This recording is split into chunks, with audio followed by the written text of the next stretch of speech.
Hi guys! I want to tell you about what you need to know about doing yoga before you even step onto a yoga mat and practice in a studio or at home or wherever it is. There is more to yoga than just the physical poses that you see people doing on a yoga mat. Yoga is comprised of an 8-limbed path that is thousands of years old, probably 10, maybe 5,000, we're not really sure. The ancient texts have kind of been eaten over time, but the text that we go by is something called the Yoga Sutras of Patanjali. And what that describes is what's called the Ashtanga.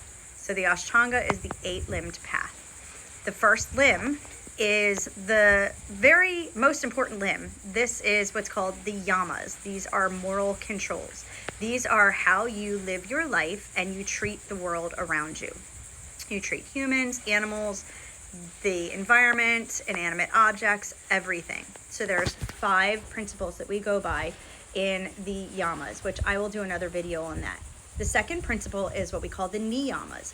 These are moral observances, things that you do, things that you are supposed to be doing to yourself, basically your behaviors. So those relate to how you treat yourself. Then the third practice is, or the third limb is the asana, which means the yoga poses.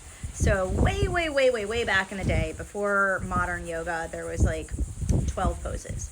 And then it became 84, and then hundreds, and now thousands of yoga poses. So there were just basic poses that were meant to prepare your body for meditation. So that's basically what yoga is. The asanas prepare the body physically for meditation. The fourth limb is the pranayama. So that is breath control. So there's lots of different types of breathing practices that we use in yoga. Another video on that. The fifth limb is what we call pratyahara, which is control of the senses, withdrawal of the senses. So kind of shutting off your reactions, which cause thoughts. So every thought is a reaction to an external stimulus through your senses. Taste, touch, sound, smell, and I think I got all the senses. I'm not sure.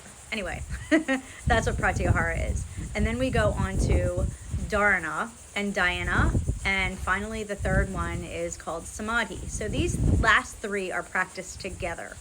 So dhyana is the practice of concentration, dharana is the practice of meditation, and samadhi is enlightenment and bliss. So everything that we do leads up to samadhi. But anyway, I'm going to do more videos on the yamas and the niyamas, pratyahara, pranayama, all of those, so that you can learn what yoga is all about. So it's not just about doing the poses on the mat. That is only 1/8. And I hope you enjoyed this video. Keep watching for more info. Thanks. Bye.